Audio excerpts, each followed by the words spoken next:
Bienvenidas, bienvenidos a un nuevo capítulo con Ojo Clínico. Hoy día tenemos un interesante tema, tenemos un programa especial porque vamos a estar hablando sobre ICOVID Chile. Sacaron hace poquito un informe especial con varios datos interesantes. Se participa la Universidad de Chile, la Universidad Católica, también la Universidad de Concepción, y vamos a estar hablando con integrantes de este equipo que agrupa a más de 20 investigadores e investigadoras de estas universidades sobre este importante reporte. Recuerde que usted puede seguir nuestras transmisiones a través del 11.2, señal digital. También puede revisar, si es que no pudo ver algún capítulo y está interesado en conocer nuestro espacio, bueno, puede hacerlo a través de la cuenta de YouTube de la Universidad de Chile y puede revisar todos nuestros capítulos, los distintos temas que hemos estado abordando a lo largo de estos meses. Recordarles también nuestro correo, canal Uchile TV. Ahí usted puede escribirnos, ¿cierto? Dejarnos sus consultas, sus comentarios, mandarnos sus videos, porque también es importante tener la opinión de ustedes, responder a sus inquietudes. Este espacio tiene también un lugarcito para nuestros telespectadores para que hagan sus consultas y sean nuestros investigadores, nuestros académicos y académicas quienes respondan a todas sus preguntas. Ahí está apareciendo el correo, es canaluchiletv@uchile.cl. Comienza así con Ojo Clínico. Y como es habitual, comenzamos revisando las principales cifras, un resumen, ¿cierto?, con lo que ha pasado en los últimos días en nuestro país, y comenzamos revisando los casos nuevos. Se han registrado 557 casos nuevos diariamente durante la última semana. También revisamos los casos activos. Estamos hablando de que existen más de 3.000 casos activos en nuestro país y la tasa de positividad es del 1,03%. También revisamos las unidades de cuidados intensivos, la ocupación de camas UCI. En promedio, la ocupación de camas UCI llega al 80% en nuestro país. Según informó el Ministerio de Salud en los últimos días, en los últimos reportes que entregan las autoridades sanitarias, 7 regiones de nuestro país tienen menos de 10 pacientes en estas unidades, en las unidades UCI, unidades de cuidados intensivos, y el 29% de ocupación nacional tiene relación con el coronavirus. Como siempre decimos nosotros en este espacio, ¿cierto?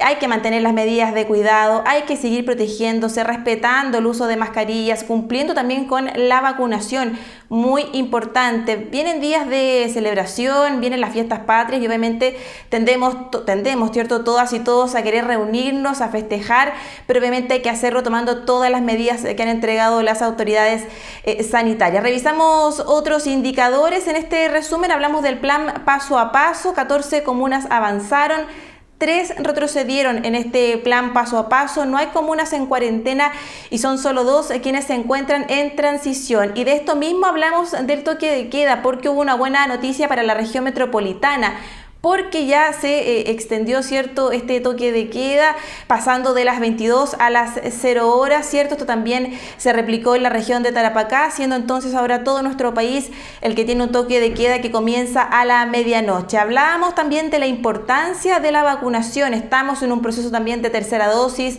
de refuerzo a personas mayores de 55 años. El 85,2% de las personas, ¿cierto?, ya han cumplido con el esquema de vacunación, han recibido ya sus 2 dosis y un 90,1% al menos ya tiene una dosis. A seguir, ¿cierto?, con este proceso que es muy importante para el control de la pandemia. Y cerramos este resumen, ¿cierto?, de inicio de nuestro programa con la variante Delta, esta variante que ha generado bastante preocupación hace ya algunas semanas. Hasta justamente esta semana se habían pesquisado 322 casos de esta variante Delta en nuestro país. De ellos, 25 pacientes habían requerido cierta asistencia hospitalaria y 15 de ellos están en unidades de máxima complejidad. De esta forma comienza con Ojo Clínico. Lo anunciamos al inicio de nuestro programa. Hoy día tenemos un espacio especial dedicado a ICOVID Chile.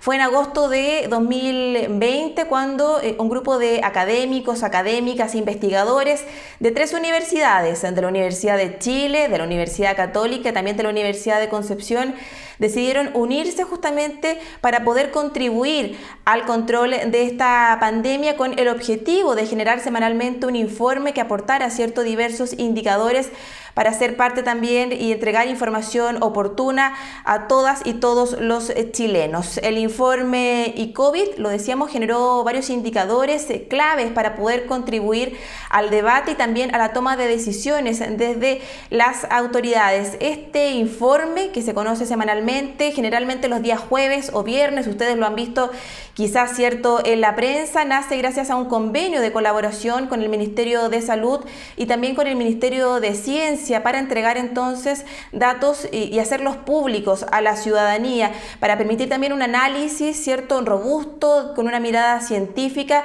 frente a esta pandemia. Reúne indicadores que están divididos en 4 dimensiones de trabajo. Estamos hablando de dinámica de contagios, testeo, trazabilidad, aislamiento, también la capacidad hospitalaria.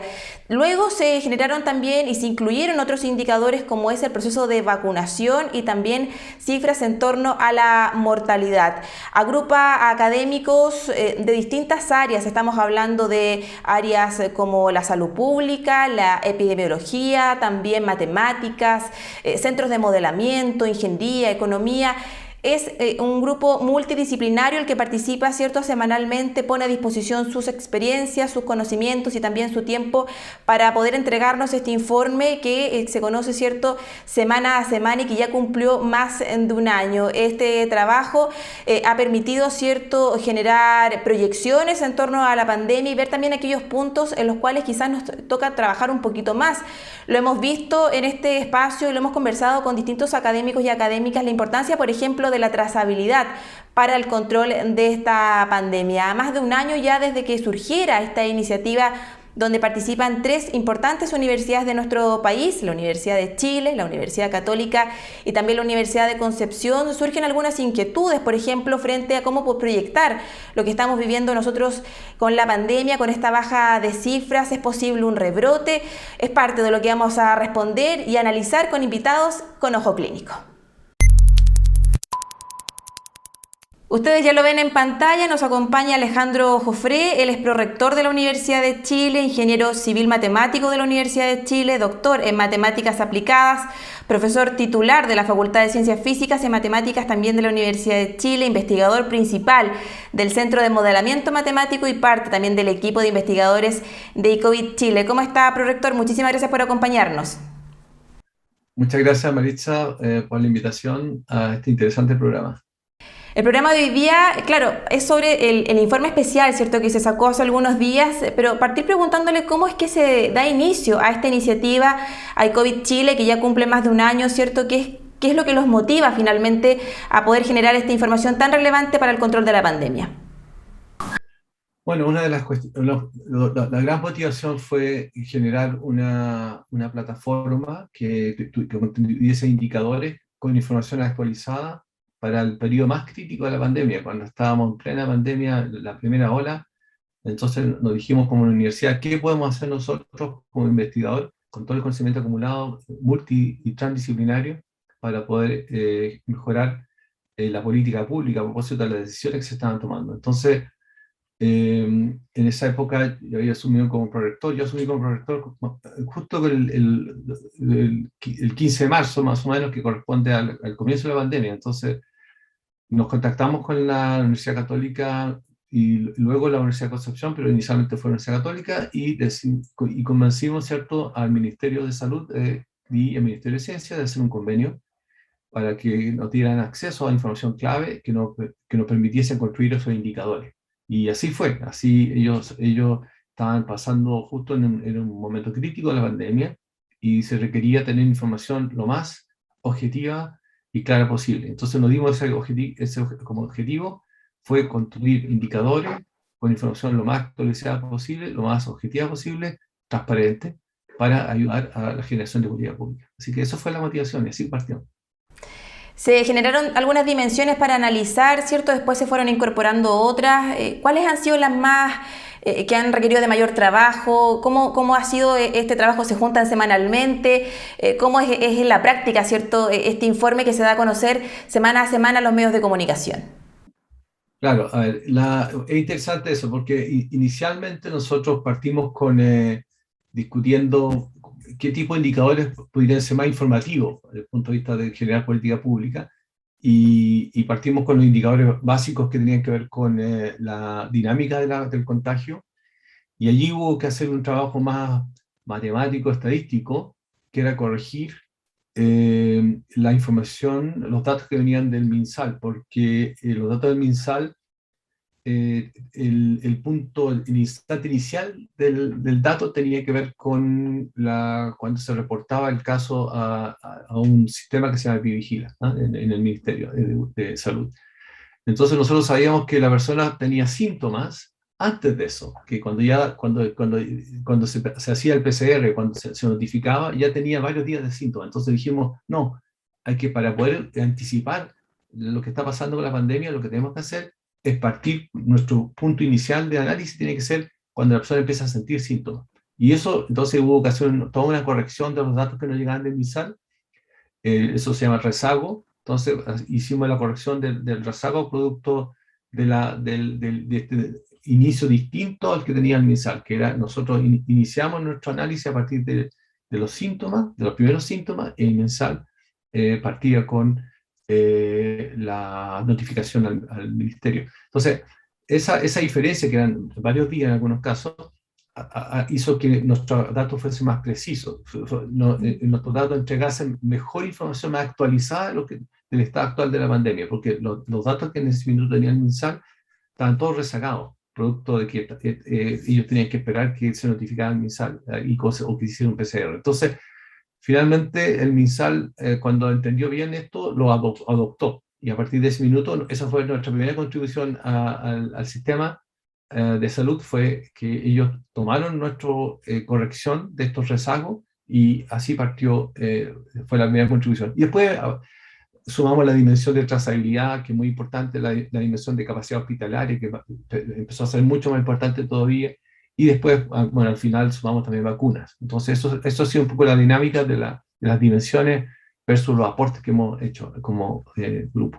Este grupo de investigadores son más de 20, ¿cierto? De las 3 universidades, son de distintas disciplinas. Entiendo que hay profesores que son de ingeniería, hay científicos, hay de salud pública. ¿Cómo esto también hace que este informe sea robusto y tenga diversas miradas, prorector? Sí, eso es crucial, ese punto. Es decir, el hecho que nosotros contemos con 20 investigadores y más de 7 diferentes profesiones asociadas a los 20 investigadores hace que cada punto que nosotros decidimos reportar dentro del informe tenga las 7 distintas miradas de 7 profesiones. Entonces, eso lo hace que el informe, cuando alguien lo lee, tiene estas 7 miradas involucradas en la redacción, y por lo tanto es más fácil de digerir para las diferentes disciplinas, pero también, como usted bien dice, tiene la robustez de haber sido muy monitoreada y haber sido analizada con estas 7 miradas de profesiones muy, muy distintas, y que convergieron para tener un informe de buena calidad y transdisciplinario. Lo decía usted, son distintas dimensiones: trazabilidad, también está la vacunación, el testeo. ¿Cuán importantes son estas estrategias, ¿no? Por ejemplo, el tema de la inmunización, de la vacunación. Ustedes lo relevaban en este informe final, cierto informe especial que se sacó hace algunos días, lo importante de seguir con el proceso de vacunación, la importancia de la trazabilidad. ¿Comparte usted esto? ¿Cuáles son las estrategias que hay que seguir manteniendo a lo largo de esta pandemia, que aún no termina, pese a que estamos viendo cifras más bajitas? Sí, hoy día es muy, muy importante eso, porque a pesar que tenemos un sistema, un programa de vacunación muy exitoso desde el punto de vista de los porcentajes, la vacuna de manera natural va perdiendo su nivel de protección. En el caso, por ejemplo, de Sinovac, parte del orden de un 65% al comienzo en protección frente al contagio. Luego, después de algunos meses, la vacuna baja a porcentaje 50 y luego llega hasta 40 incluso. Entonces, eso significa que el grado de protección que tenemos frente al contagio, como tiene esta disminución, requiere de hacer un seguimiento muy, muy, muy de cerca para poder tener un tercer refuerzo y así. Entonces, eso por un lado. Y por otro lado, es también relevante tener en consideración que los datos a propósito de cuán fuertes son desde el punto de vista de protección cada vacuna han ido cambiando también con el tiempo. Se han hecho nuevos análisis, se han hecho nuevos estudios a nivel nacional e internacional, y eso es bien importante tomarlo en consideración. La vacuna por sí sola no resuelve el problema. Aquí tiene que ir acompañado de la trazabilidad. Ustedes ven que, por ejemplo, frente a la llegada, una posible llegada, ¿cierto? Y más bien una posible explosión de la variante Delta en Chile, hace que no solo la vacuna sea relevante, sino que también todos los sistemas de trazabilidad resulta ser súper necesario, y tenerlo muy a caballo, con funcionamiento muy rápido, y eso todavía nos falta. O sea, en trazabilidad todavía falta mejorar. Creo que frente a la velocidad con que se propaga la Delta, la trazabilidad tendría que ser mucho más acelerada, mucho más precisa. Entonces ahí nos falta. O sea, que entonces son las varios componentes que van armando el nivel de eficacia que tiene el Sistema Nacional para combatir esta pandemia.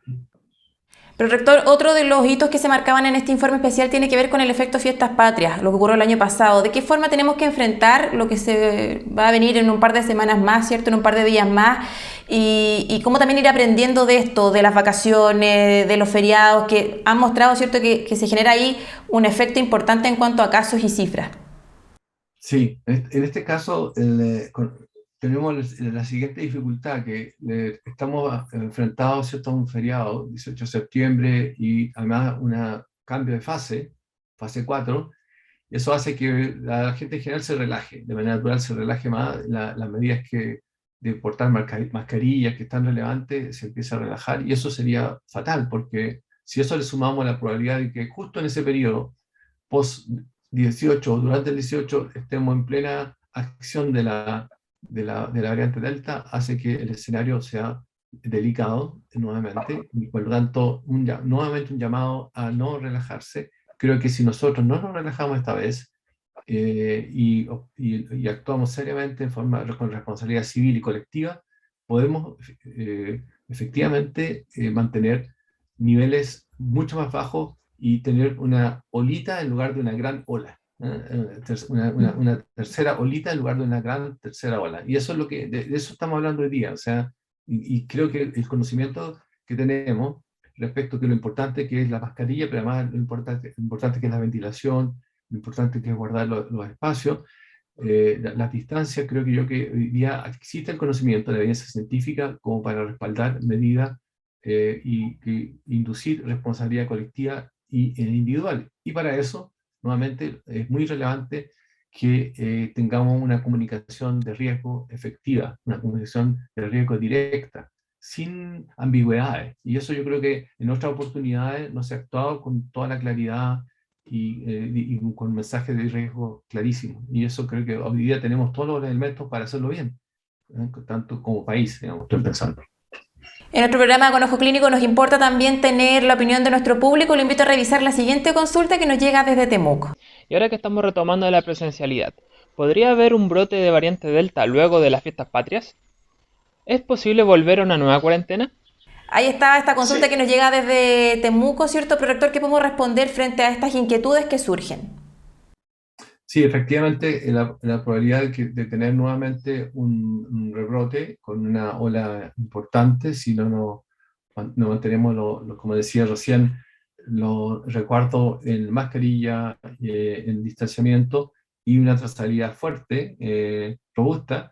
Creo que podemos nuevamente estar en una ola más grande de lo que nosotros pensábamos, y por tanto eso involucra cuarentena y todas las restricciones que hemos tenido. Entonces, no es poco probable que eso suceda. Más bien hay una cierta probabilidad que no es despreciable, y que por lo tanto eso nos induce a tener responsabilidad individual y colectiva, como decía, muy relevante en los días que vienen. Así que a cuidarse, a pasarlo bien en el 18, pero al mismo tiempo cuidarse con las medidas. Uno puede pasarlo bien con mascarilla también, uno puede pasarlo bien con distanciamiento, y en lugar de juntarse con con centenas de personas, uno puede juntarse con algunas decenas, manteniendo en un espacio libre, de aire libre. Se puede hacer, se puede pasar bien, y con eso vamos a estar muy felices porque no vamos a tener necesidad de volver a estar cuarentenados, que sería bastante difícil. Como ustedes saben, uno de los problemas que tenemos hoy día es que todas las consecuencias de haber estado en cuarentena tanto tiempo, no haber podido despedir a seres queridos que fallecieron, que se fueron o que tuvieron en dificultades, nos ha colectivamente penado en una situación de salud mental precaria a nivel del país. Y eso se está sintiendo hoy día, y en los próximos meses se va a sentir aún más. Por lo tanto, creo yo que una nueva cuarentena sería realmente muy doloroso y de alto impacto para la salud mental. Por lo tanto, yo aquí pido responsabilidad, tanto individual como colectiva, comunicar bien de parte de las autoridades, sin ninguna información ambigua, todo directo, porque nos jugamos aquí no solo el poder acabar con la pandemia, sino que nos jugamos también la salud mental de nuestros ciudadanos. Y es parte también de uno de los objetivos de ICOVID Chile, ¿no? De poner sobre la mesa datos importantes con respecto a esta pandemia. Estamos ya cerrando esta parte del programa, pero antes quería preguntarle por dos cosas. La importancia, ¿cierto?, de contar con esta información, de hacer público estos datos, y también el rol que tienen las universidades y que han demostrado, ¿cierto?, en estos últimos meses de ponerse a disposición del país. El rol de las universidades y también la transparencia en los datos, prorector. Sí, para nosotros una de las cuestiones fundamentales que hizo que fuera exitosa esta experiencia de ICOVID fue el acceso a información, acceso a datos de forma transparente. Creo, y a partir de nosotros, a toda la comunidad científica. Creo yo que hoy día tenemos un nuevo desafío, es tener acceso a datos que consideren tanto vacunados como no vacunados y el tipo de vacuna que tuvieron los diferentes ciudadanos. Creo que sería muy útil tener acceso a esa información extra que hoy día no tenemos. Nos permitiría hacer análisis mucho más precisos y poder hacer mejor política pública. Creo que entonces, avanzando, dado que todo lo que hemos avanzado, podemos avanzar aún más, teniendo acceso a información un poco más precisa respecto de vacunado o no vacunado, y eso nos permite entonces anticipar y tomar medidas nuevas que vayan finalmente mitigando y terminando con esta pandemia y tener un control más preciso de las acciones que podemos tomar. Yo creo que hay una bonita oportunidad. El grupo ICOVID se armó para esta pandemia, pero por todo lo que ha hecho y por todo lo que ha realizado, es un grupo que va a permanecer. Creo que hay un valor agregado de haberse juntado estos 20 investigadores y además con un equipo de comunicaciones muy potente, hace que sea bien único en Latinoamérica esta iniciativa, y por lo tanto nosotros estamos convencidos que hay que continuarla, hay que fortalecerla, porque iniciativas como esta en otros campos también son necesarias. Así que el ejemplo ICOVID puede servir para otras áreas, no solamente para el área de salud. Así que muy contento de haber podido participar, haber podido coordinar junto con el prorector de la Universidad Católica y la vicerrectora de la Universidad de Concepción, haber podido coordinar esta iniciativa tan bonita, de alto impacto social, y que esperamos continuar con el mismo ímpetu y ganas que tenemos cuando partimos el primer día. Así es, le queremos agradecer al prorector de la Universidad de Chile, integrante también del equipo de investigadores y investigadoras de ICOVID Chile, Alejandro Jofré, por estos minutos, por entregarnos toda esta información en nuestro programa. Que le vaya muy bien, muchísimas gracias. Muchas gracias, Maritza, por la invitación. Que esté muy bien. Chao. ¿Cómo se fabrican las vacunas? ¿De qué manera generan efectos en nuestro cuerpo? La importancia también del sistema inmune son parte de las preguntas, de las respuestas que están contenidas en la campaña Movimiento Empatía, esta campaña que surge desde la Universidad de Chile y que tiene interesante información que revisamos en el siguiente video. El mundo está lleno de millones de microbios que no podemos ver. Virus, bacterias y hongos conviven con nosotros, fuera y dentro de nuestro cuerpo. Muchos son importantes para nuestra salud, pero algunos pueden causar enfermedades. Este hombre irresponsable es portador de un virus peligroso, pero no lo sabe. Sus gritos liberan miles de gotitas de saliva llenas de virus que viajan por el aire y pueden ser inhaladas. Los virus entran en nuestras células, las usan para multiplicarse y luego las destruyen. Nuestro sistema inmune entra en alerta y envía al lugar a su equipo de defensa, los glóbulos blancos. Allí, los virus son enfrentados y sometidos a un control de identidad.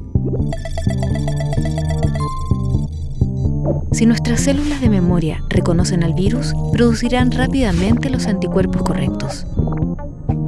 Estos se unen al virus específicamente para destruirlo. Pero, ¿qué pasa si este es un nuevo virus? Se necesitan semanas para poder fabricar los anticuerpos correctos, y mientras eso ocurre, nuestro cuerpo pelea con todas sus fuerzas para mantenernos vivos. Solo quienes sean capaces de resistir la enfermedad podrán sanarse. ¿Pero qué sucede con los demás?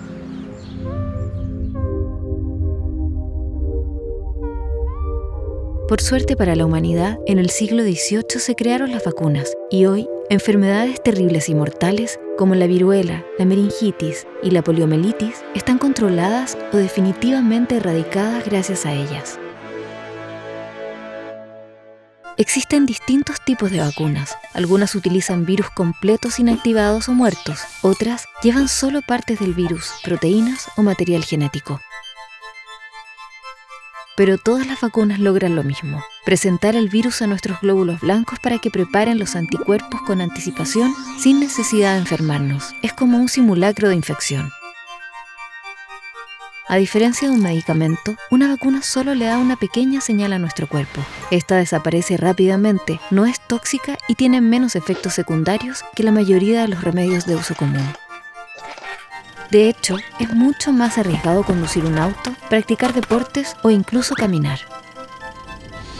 Si estamos vacunados y nos contagiamos, nuestros anticuerpos estarán listos y el virus será eliminado rápidamente. Algunas personas presentarán síntomas leves, pero todas las vacunas aprobadas aseguran que no será una enfermedad peligrosa ni mortal.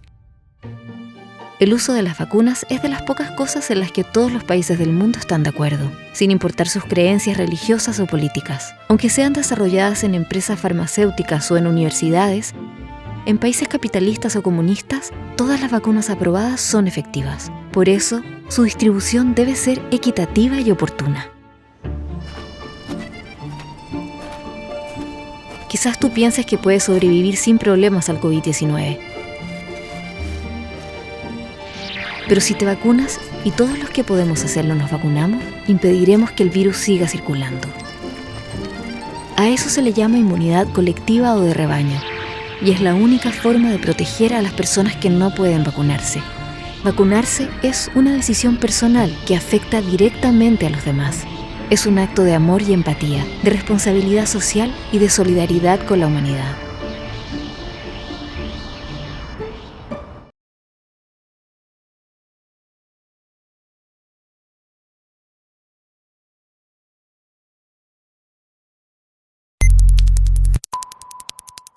Nos acompaña ahora Guillermo Cabrera. Él es ingeniero civil informático, doctor en Ciencias de la Computación de la Universidad de Chile, profesor asociado de la Facultad de Ingeniería de la Universidad de Concepción.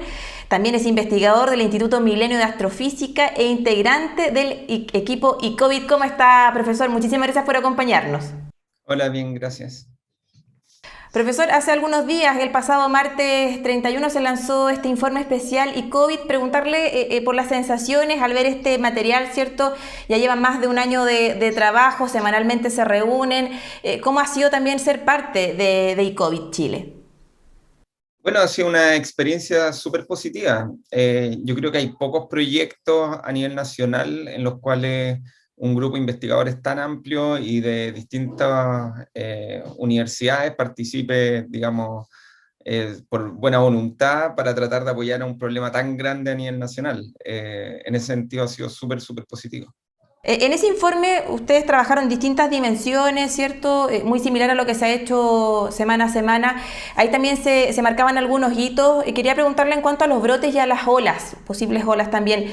¿Cómo se puede caracterizar este primer año de la pandemia en nuestro país en torno a esos hitos, ¿cierto? Que ustedes hablaban de por lo menos 3 o 4. Sí, mira, la verdad es que han habido 4 brotes importantes a nivel nacional. El primer brote, el brote inicial, digamos, y que pegó fuertemente a la región metropolitana. Pero fue tanto el número de contagios en la región metropolitana que indirectamente impactó al resto de las regiones, no quizás en los contagios, pero sí en los temas de hospitalizaciones y todo lo que va en torno al COVID. Entonces, por ejemplo, en las regiones se recibían muchos pacientes en la región metropolitana cuando en la región metropolitana estaba colapsada, cuando ya no dio abasto. Eso fue en abril a julio del año 2020. Y después de eso, la región metropolitana empezó a descender en el número de casos y de a poco empezaron a subir el resto de las regiones. En particular, el segundo brote se produjo entre diciembre del 2020 y febrero del 2021 aproximadamente, y no le pegó muy fuerte a la región metropolitana, pero sí impactó al resto de las regiones. Y entonces eso hizo que a nivel nacional el número de contagios aumentara nuevamente a niveles críticos, para después comenzar a descender a finales de febrero. Sin embargo, lo que ocurrió después es que comenzó el tercer brote, que es el brote que se asocia a la llegada de la variante Gamma, que es la variante brasilera, y ahí este tercer brote pegó en todo el país, o sea, pegó en todas las regiones, incluida la región metropolitana. En todo el país fue grande el número de contagios. Y hubo una disminución, este brote duró como entre febrero y mayo, y hubo una leve disminución de este brote, pero después volvió a subir de nuevo en mayo y duró hasta junio. Entonces ahí hubo como 2 brotes como que estaban juntos y que tienen relación con justamente esto de que se empezaron a contagiar todas las regiones de manera simultánea, se empezaron a aplicar medidas bastante fuertes, cuarentenas y cosas de ese estilo, empezaron a disminuir el número de contagios, empezaron a relajar las medidas y después volvieron a subir los contagios. Y después de este cuarto brote ya hubo una disminución súper fuerte, súper significativa, y que hizo que en un par de semanas ya el número de contagios disminuyera dramáticamente. Quizá, digamos, en un mes disminuyó el número de contagios bajo niveles críticos. ¿Cómo ha ido evolucionando la pandemia y ustedes lo han podido ir viendo, ¿cierto? A lo largo del trabajo de ICOVID Chile, ¿podríamos tener también la posibilidad de alguna nueva ola o un rebrote? Uno de los hitos que marcaban tiene relación con las fiestas patrias del año pasado, ¿cierto? Y estamos a días nomás de que se celebren nuevamente en nuestro país. ¿Puede volver a ocurrir esto? ¿Podemos estar frente a un rebrote? ¿De qué depende de que esto no ocurra? Sí, mira, las fiestas patrias el año pasado produjeron una pequeña alza en el número de contagios, pero no es de estos brotes masivos, ¿ya? Eso es importante. Y es básicamente razonable que ocurra, dado que empiezan a disminuir las medidas, se empieza a juntar más la gente, empieza a aumentar el contagio. Es como el tipo de cosas que ocurren. Básicamente estamos tratando de evitar los contagios, ¿ya? Ahora estamos viviendo una situación ligeramente distinta, porque tenemos un alto número de personas vacunadas, y a su vez tenemos un alto número de personas que ya están contagiadas, que ya fueron contagiadas. Entonces, cuando nosotros pensamos más o menos que entre un 9 y un 10% de la población fue reportada como contagiada, o sea, se apareció en los números, es un número bastante alto, sobre todo si uno considera que hay un porcentaje importante de personas que no fueron reportadas porque fueron asintomáticas o cosas, o tuvieron síntomas leves o simplemente no se hicieron los exámenes. Entonces se combinan dos cosas en este caso, que por un lado tenemos números bajos, por el otro lado, o sea, tenemos números bajos, tenemos una alta vacunación, que es súper positivo. Esto es un gran mérito del gobierno y de la Universidad Católica, que hicieron todo el programa de vacunación. y por el otro lado también mucha gente se contagió, que por un lado es terrible, porque fallecieron del orden de 40.000 personas, ¿ya? Pero a su vez esto produjo que hubiese una inmunidad mayor en la población. Entonces ahora vienen las fiestas patrias, seguramente van a aumentar el número de casos, eso es lo que yo creo, no lo sabemos, hay que verlo, ¿ya? Pero podría aumentar si es que la gente no se cuida. Pero en las fiestas patrias pasadas no fueron un brote gigante como los otros que vimos. Claro, y obviamente igual el llamado es a mantener las medidas de cuidado, ¿no? Estamos viendo cifras más bajas, pero obviamente hay una responsabilidad de todas y todos. Otra de las características, profesor, del informe COVID, ¿cierto?, que sale semanalmente, tiene que ver con esta especie de semáforo o esta categorización que se hizo por colores. Si pudiera contarnos un poquito más de eso, cómo ha ido evolucionando también esta situación. Me imagino que al principio o en estos momentos de pic, ¿cierto?, teníamos todas las cifras en rojo y ahora ya algunas han ido descendiendo en naranjo, algunas incluso en verde. ¿Cómo surge esta iniciativa y cómo también ustedes han podido ver esta evolución? Claro, sí, eso fue un tema de discusión que tuvimos durante meses, de cómo poner estos colores. Queríamos poner este semáforo, que creemos que es algo súper importante como para tener una noción de qué tan bien o mal estamos, ¿ya? Y tuvimos que definir estos colores. En el caso, por ejemplo, de la carga, que es cuánta gente se ha contagiado en el día a día, digamos, cuánta gente nueva se está contagiando, ¿ya? Nosotros definimos el indicador del número de contagios nuevos cada 100.000 habitantes, ¿ya? Y el valor crítico, que es cuando está rojo el semáforo, es de 10. Y dijimos, mira, en realidad esto está ya controlado cuando esto está bajo 1. Y esto lo pasamos en evidencia internacional, en lo que veíamos en artículos científicos de otros países y cosas de ese estilo. Y entre medio definimos los colores naranjo cuando es sobre 5, y si está entre 1 y 5, amarillo. Ahora, lo que ocurre es que cuando si nosotros vemos cómo ha estado históricamente el color del semáforo, al principio, cuando comenzó, estuvo, digamos, en amarillo, yo diría que los primeros 2 meses. De ahí en adelante rápidamente pasó a naranjo y después a rojo, y después ha estado entre rojo y naranjo durante mucho tiempo. Y ha estado mucho tiempo en rojo en distintas regiones. O sea, si uno mira a nivel de región, muchas veces está en rojo al nivel de región. Históricamente siempre vemos que está moviéndose un poquito, pero va como entre el rojo y el naranjo. Sin embargo, ahora, después de, digamos, si lo miramos a nivel nacional, desde el principio de la pandemia no habíamos estado en amarillo.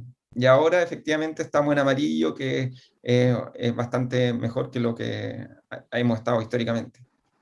Otra de las dimensiones que también se han ido trabajando en el informe COVID tiene que ver con la trazabilidad. Profesor, ¿cuán importante es este proceso, la trazabilidad de los contactos y cómo poder ir mejorando también a futuro? Porque si bien estamos con cifras más bajas, no significa que la pandemia haya finalizado ni que la hayamos erradicado no solo de Chile, sino que del mundo entero. ¿Cuán importante es esta dimensión particular? La trazabilidad es muy, muy importante. Yo creo que es una de las más importantes, porque te mide cuál es tu capacidad de reacción frente a los contagios. O sea, básicamente te dice si es que tú eres capaz de trazar a los contagios reales que han ocurrido y cuánto te demora en hacer esa trazabilidad. Y en ese sentido es como una de las herramientas más importantes que tenemos para atacar la propagación del virus. O sea, si es que yo fuese capaz, que por supuesto es muy complicado, pero si yo fuese capaz de hoy día, llega un paciente contagiado, y de inmediato saber a todas las personas que contagió, yo puedo aislar a esas personas, y entonces puedo tomar una estrategia súper eficiente para detener la propagación del virus, ¿ya?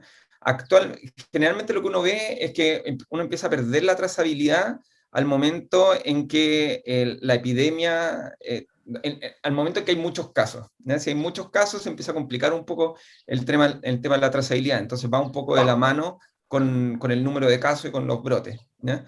Sin embargo, en este momento, hoy día, tenemos un número de casos súper bajo, o sea, podríamos hacer una estrategia de trazabilidad súper fuerte, en la cual podríamos, básicamente, como son tan pocos números, es muy fácil hacerle la trazabilidad, es mucho más fácil que si tenemos, no sé, pues, miles de casos diarios.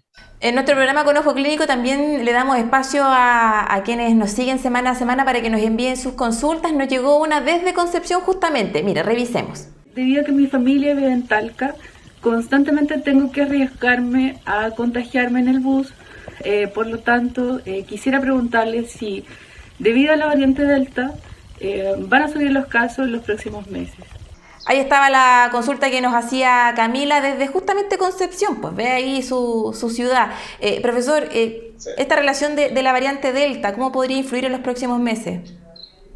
Mira, la verdad es difícil de saber exactamente qué es lo que va a pasar en Chile con la variante Delta. Ya, eso es lo primero. Lo que tenemos es evidencia internacional. Y la evidencia internacional nos dice que la variante Delta ha producido varias nuevas olas. Ahora lo que ocurre es que la realidad de cada país es muy distinta, ¿ya? Entonces uno podría pensar, bueno, pero nosotros tenemos una alta tasa de vacunación, pero uno también piensa, bueno, pero Israel también tenía una alta tasa de vacunación, tenía una tasa de vacunación similar a la nuestra.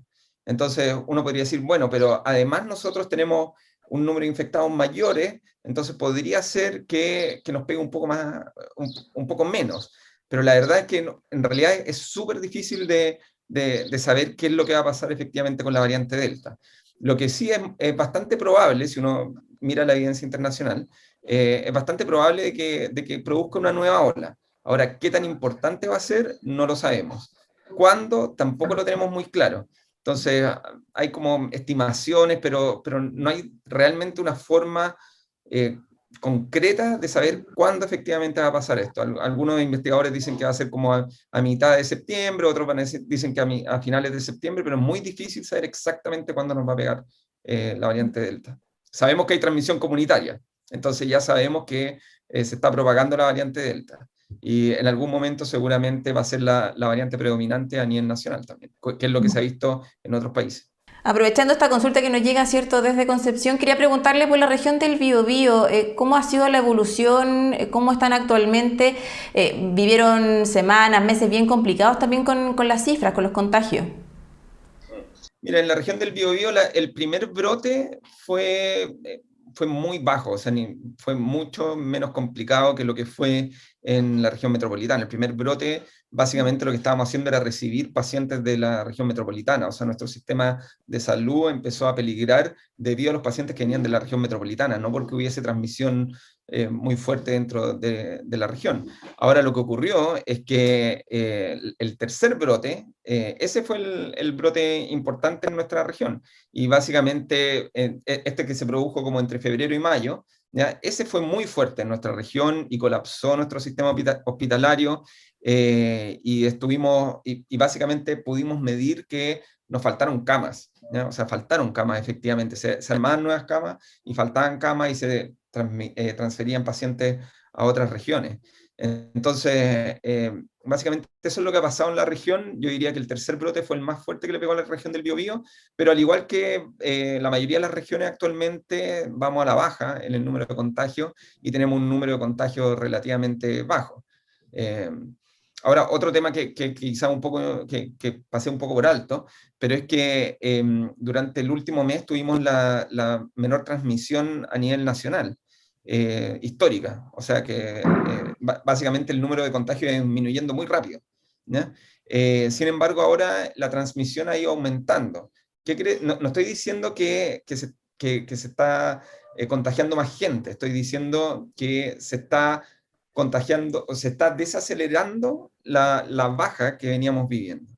Profesor, ¿cuán importante es la transparencia de datos, contar con esta información, este aporte que se ha hecho, cierto, semana a semana desde el año pasado? Se sacó, cierto, este informe especial y COVID Chile va a seguir, cierto, aportando desde la academia, desde la transdisciplina. ¿Cuán importante es contar con estos datos que ayuden a hacer proyecciones, a hacer análisis en su calidad de integrante de COVID? Bueno, es súper importante. Yo creo que es lo más importante quizás de todo lo que hemos hecho en COVID. O sea, si no tuviésemos datos, no podríamos haber hecho nada. Esa es la verdad. En un inicio costaba mucho obtener los datos, ¿ya? Y yo diría que durante los primeros 3 meses de la pandemia ocurrió que costaba tener el acceso a los datos y, sin embargo, lo que hizo el Ministerio de Ciencia fue súper importante, que de alguna forma empezó a tomar todos los datos que estaban esparcidos por Internet y los empezó a agrupar. Y eso yo creo que fue un primer paso desde el punto de vista de los datos súper importante, que básicamente me saco el sombrero frente al equipo del Ministerio de Ciencias que hizo eso, porque era una tarea titánica, o sea, estar buscando en PDFs, en archivos por acá, en páginas web, sacar los datos y poder ordenarlos para que la comunidad científica los usara, era harto trabajo. Después de eso, gracias a nuestra relación o al convenio que se firmó entre las universidades y el Ministerio de Ciencia, pudimos tener acceso a los datos del Ministerio de Salud. Y ahí fue cuando efectivamente pudimos hacer un impacto mucho más grande, y podíamos tener acceso a los datos y poder dar mayor información a la población acerca de lo que había detrás de los datos, a lo que nos decían los datos. ¿Cuál es el desafío más próximo que tiene ICOVID, pensando en que la pandemia sigue, que las cifras están bajando, hay algunos hitos que vienen por delante? ¿Cómo se va a seguir trabajando con este informe? Y también, si pudiera usted recordarle a quienes nos están viendo hasta ahora en Con Ojo Clínico, ¿dónde está esta información? ¿Dónde poder acceder, cierto, a los datos que ustedes van publicando semana a semana? Bueno, nosotros... desde que comenzamos, al comienzo eran un número limitado de indicadores que estábamos, digamos, calculando. Sin embargo, a medida que ha pasado el tiempo, hemos aumentado el número de indicadores y planeamos seguir aumentando en términos de seguir haciendo estos informes, pero tratar de agregar nuevos indicadores que puedan ser relevantes para la sociedad y para bueno, quien quiera que los quiera tomar. Todos nuestros indicadores están hoy en día en la página web icovidchile.cl, donde se pueden acceder a todos los informes que hemos tenido históricamente. O sea, ustedes podrían revisar todo lo que hemos hecho desde el año pasado, y podrían también ver todos los indicadores cómo han evolucionado en el tiempo, y eso es súper entretenido, creo, porque tenemos herramientas de visualización bastante interesantes, en las cuales tú puedes entender más o menos qué es lo que ha pasado con la pandemia, y están siendo actualizadas constantemente. Entonces tú puedes además ir monitoreando qué es lo que está pasando en términos de todos estos indicadores, de dinámica de contagio, trazabilidad, testeo, aislamiento, capacidad hospitalaria. Capacidad hospitalaria, todo eso. Sí. Le queremos agradecer a Guillermo Cabrera. Él es ingeniero civil informático, doctor en Ciencias de la Computación de la Universidad de Chile, profesor asociado de la Facultad de Ingeniería de la Universidad de Concepción e investigador del Instituto Milenio de Astrofísica, integrante además del equipo ICOVID. Profesor, muchísimas gracias por estos minutos y por responder a todas nuestras consultas. No, ningún problema. Gracias a usted. Estamos ya finalizando este capítulo de nuestro programa Con Ojo Clínico. Varias ideas a destacar de lo que conversamos con nuestros especialistas hoy día. Primero, no estamos muy claros de los impactos que pueda generar la variante Delta en nuestro país. Los invitados, los especialistas, ¿cierto?, no descartaban incluso restricciones de movilidad, volver a tener cuarentenas en nuestro país. Por esto es muy importante que todas y todos nos cuidemos y sigamos manteniendo las medidas, ¿cierto?, sanitarias, el uso de mascarillas, el distanciamiento social, el lavado de manos y también cumplir con el proceso de vacunación. Sobre ICOVID Chile, la importancia de contar con cifras, la transparencia de los datos, tener acceso a esta información para entregarle, ¿cierto?, a la comunidad, a la ciudadanía, todo el análisis y a través de informes, ¿cierto?, para saber lo que está ocurriendo realmente con esta pandemia. Es importante también la colaboración que puedan generarse entre las universidades, ¿cierto?, y cómo esto puede también aportar a esta situación sanitaria que estamos enfrentando en nuestro país. La importancia de la transparencia de cifras, la importancia de contar con este análisis, desafíos que siguen por delante. En el caso de ICOVID Chile, lo planteaban, ¿cierto?, los invitados a nuestro programa, que van a seguir trabajando y que también esto va a ir evolucionando y generándose nueva información con respecto a la pandemia del coronavirus. Dejamos hasta acá este capítulo. Recuerde que puede seguir nuestras transmisiones a través de Chile TV, también a través de nuestro canal en YouTube, donde puede revisar nuestros distintos programas que hemos hecho ya durante estos últimos meses. Siga acompañándose con toda la programación de Chile TV. Nos reencontramos la próxima semana.